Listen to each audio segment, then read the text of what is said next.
এইবার তাদের যে ধর্মভিত্তিক দলের উত্থানের পরে তারা যেসব কথাবার্তা বলছে, তো সেইটা মিনিমাম কোনো কি বলবো যে ভদ্রতার কথা না, কোনো মানবিক কথা না, বরঞ্চ উস্কানিমূলক কথা।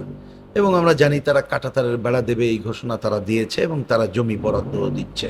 তো তার জায়গায় সে যে কিছু করতে পারে, কিন্তু একটা আন্তর্জাতিক আইন আছে, নিয়মকানুন আছে, এইটার তোয়াক্কা করবে না, এটাকে আমরা গ্রহণ করব না। আমরা পরিষ্কার করে বলেছি, আমরা বাংলাদেশের সাথে ভারতের যেসব সংকট আছে সেটা সমাধান এটা কাঁটাতারের বেড়া দিয়ে হবে না, বরঞ্চ কাঁটাতারের বেড়া দেওয়ার মধ্য দিয়ে যে সিগন্যাল আসে তাতে সেটা একটা নেতিবাচক সিগন্যাল আসে। তবে সেটা তাদের ব্যাপার, সেটা নিয়ে আমি কোনো মন্তব্য না করে বলতে চাই, আমাদের এখানে যদি কোনো উস্কানিমূলক আচরণ তারা করে, এটা দৃঢ়ভাবে আমাদের রুখে দাঁড়ানো দরকার। দুদিন আগে বিএসএফ এবং বিজিবির পাল্টা গোলা ছোড়াছুড়ি হয়েছে এবং গতকালকে শূন্য রেখার কাছে বেড়া নির্মাণের চেষ্টা করেছে বিএসএফ। না, এটা তো আমরা জানি যে বিশেষ করে পশ্চিমবঙ্গে এইবার তাদের যে ধর্মভিত্তিক দলের উত্থানের পরে তারা যেসব কথাবার্তা বলছে, তো সেইটা মিনিমাম কোনো কি বলবো যে ভদ্রতার কথা না, কোনো মানবিক কথা না, বরঞ্চ উস্কানিমূলক কথা। এবং আমরা জানি তারা কাঁটাতারের বেড়া দেবে এই ঘোষণা তারা দিয়েছে এবং তারা জমি বরাদ্দ দিচ্ছে। তো তার জায়গায় সে যে কিছু করতে পারে, কিন্তু একটা আন্তর্জাতিক আইন আছে, নিয়মকানুন আছে, এইটার তোয়াক্কা করবে না, এটাকে আমরা গ্রহণ করব না। আমরা পরিষ্কার করে বলেছি, আমরা বাংলাদেশের সাথে ভারতের যেসব সংকট আছে সেটা সমাধান এটা কাঁটাতারের বেড়া দিয়ে হবে না, বরঞ্চ কাঁটাতারের বেড়া দেওয়ার মধ্য দিয়ে যে সিগন্যাল আসে তাতে সেটা একটা নেতিবাচক সিগন্যাল আসে। তবে সেটা তাদের ব্যাপার, সেটা নিয়ে আমি কোনো মন্তব্য না করে বলতে চাই, আমাদের এখানে যদি কোনো উস্কানিমূলক আচরণ তারা করে, এটা দৃঢ়ভাবে আমাদের রুখে দাঁড়ানো দরকার। আমি আশা করব যে ওইখানে আমাদের যে বাহিনী আছে তারা দায়িত্বশীল আচরণ করবে এবং আমাদের সরকার দায়িত্বশীল আচরণ করবে। কিন্তু এটা করার জন্য যে কাজটা করতে হবে, আমাদের পুরো দেশবাসীকে ঐক্যবদ্ধ করতে হবে, প্রকৃত তথ্য তাদেরকে দিতে হবে। আমরা যেমন কারো উস্কানিতে ফাঁদে পা দেবো না, আমরাও কোনো উস্কানি দেবো না। আমরা ন্যায্যতার ভিত্তিতেই সমস্যা সমাধানের দিকে আগাবো এবং দৃঢ়তার সাথে আমাদের সীমান্তে যে কোনো ঘটনা তারা ঘটাতে চাইলে আমরা মোকাবেলা করব। এটার মধ্য দিয়েই আমাদের এগিয়ে যেতে হবে বলে আমরা মনে করি। অনেকেই আপনাকে রাজনৈতিক গুরু হিসেবে মানে।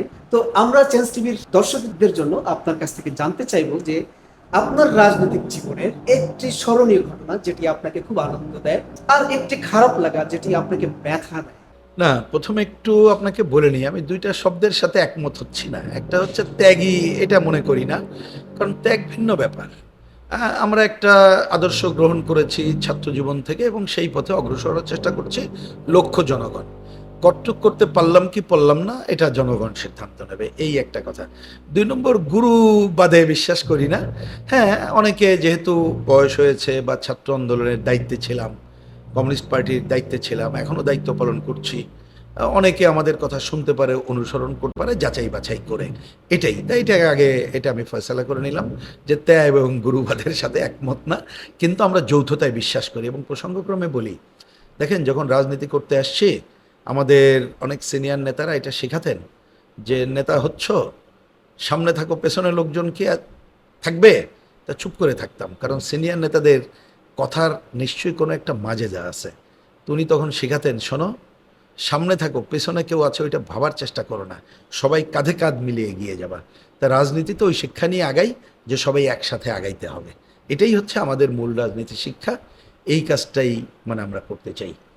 এবার আপনি দুইটা কথা জিজ্ঞেস করলেন, একটা কি বললেন যে ভালো লাগা এবং খারাপ লাগা, আসলে ওইভাবে খুব গভীরভাবে ভাবিনি। তবে আমি উপস্থিত মতে দুইটা কথা আপনাকে খুব খোলা মনে বলতে পারি আর কি। আমি একটা ভালো লাগার কথা একটু ভিন্নভাবে বলি, দুইটা উদাহরণ দিয়ে। একটা বলি যে দেখেন, খুব সাধারণ মানুষ তারা যখন দু একটা কথা আমাদের শোনে, সেটা যখন আমরা আমাদের দলীয় প্রোগ্রামে বা ঐক্যবদ্ধ প্রোগ্রামে কথা বলি এবং যে তার কলজায় লাগে তার অন্তরের কথা, বা এই যে টেলিভিশনের বদৌলতে আপনারা যখন প্রচার করেন, পরে যখন রাস্তায় দেখা হলে খুব দাঁড়িয়ে সালাম দেন এবং বলে, আরে ভাই আপনার অমুক দিন অমুক কথা শুনেছি, আমি হয়তো ভুলে গেছি, এটা খুব আমার মনের কথা বলেছেন। এবং এইটা সাধারণ মানুষ যখন বলে, আসলে এইটা অনেক ভালো লাগে তাদের কথা। আর খারাপ লাগে কখন, যখন আসলে খুব, আমি একটু গ্রামে গঞ্জে ওইখানে যাই, মানুষ যে প্রত্যাশা করে ওই প্রত্যাশা পূরণ এখনও করতে পারছি না, এইটা শুনলেই সবচেয়ে খারাপ লাগে। এইটুকুই। তবে আরেকটা কথা বলি, রাজনীতিতে যখন প্রথম আসছি সেইখানে আপনি দেখেন, একটা খুবই সত্য কাহিনী আপনাদেরকে বলি। আমি আমার আদি দাদার ভিটা নড়াইলের মির্জাপুর গ্রাম, এবং পরে এখন স্থায়ী খুলনা শহরে। তা ঈদের বিরাট অংশ ছোটোবেলা থেকে খুলনা শহরেই কেটেছে, একেবারে খুব ছোটোবেলায় গ্রাম ছাড়া। তা আমার মনে আছে মসজিদকে ঘিরে শেখপাড়া স্টাফ কোয়ার্টারের মসজিদ, আমি নামেই বললাম জায়গাটা। তা সেইখানে নামাজের এরপরে দেখলাম যে এক ভদ্রলোক, তিনি চাকরি করতেন, তিনি ওইখানে বমি করলেন, এবং বমির মধ্য দিয়েই কি বলে যে মাছ এই ধরনের চলে আসলো। তার মানে ঈদের দিন এই ধরনের ঘটনা। পরে খবর নিয়ে দেখা গেল তিনি এত ছোট চাকরি করেন, ঈদের দিন তার বাড়িতে মানে মিনিমাম সেমাই বা পোলাও রান্নার মতো পরিবেশ পরিস্থিতি নাই। তা আমরা কেবল রাজনীতিতে আসছি, সাম্যবাদ সমাজতন্ত্রের স্বপ্ন দেখি। তা সেই দিনই আরও উপলব্ধি করলাম যে পুরো সমাজটায় যে বৈষম্য, এই রকম মুক্ত সমাজ যদি না করতে পারি তাহলেই কোনো কিছুর সমাধান করা যাবে না। সেই দিনই আরও দৃঢ়তার সাথে যে আমরা যে পুরো সমাজের পরিবর্তন করে একটা সাম্যের সমাজের স্বপ্ন দেখি এবং বৈষম্যমুক্ত সমাজের স্বপ্ন দেখি, সেইটা আরও আমার কাছে দৃঢ় হয়ে আছে। যদিও একটু কথা বলি, ওই দিনের পর থেকে আমরা যখন আমি ছোটোবেলার কথা বলছি, তখন আমরা একটা সিদ্ধান্ত নিয়েছিলাম, যেমন নিজের পরিবারের উৎসব এবং আত্মীয় স্বজন নিয়ে বা পরিচিত জনদের নিয়ে করব, কিন্তু এলাকার গরিব মানুষের জন্য, মানে দরিদ্র মানুষ, আমি গরিব বলি না, বিত্তহীন বলি, বিত্তহীন যাদের টাকা নেই, যতদিন পর্যন্ত তা তুলে আনতে পারছে না, তাদের জন্য ঈদের আগে তাদের বাড়ির খোঁজ খবর নিয়ে যতটুকু পারি সেই কাজটুকু আমরা করব। এবং অন্যদেরকে এখনও বলি যে এটা গোপনে গোপনে, এটা আমরা প্রচার করি না, কিন্তু যতটুকু পারো ওই কাজটাই যেন করে যাও। সামনে ঈদ, আমরা সেই কাজটুকু আমরা এবং আমাদের বন্ধুবান্ধব পরিচিত জন যাতে ওইটা করে, সেই কথা এখনও আমরা বলে চলেছি।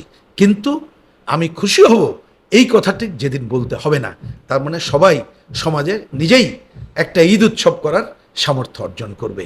এটাই আমার প্রধান আকাঙ্ক্ষা এবং প্রত্যাশা থাকবে।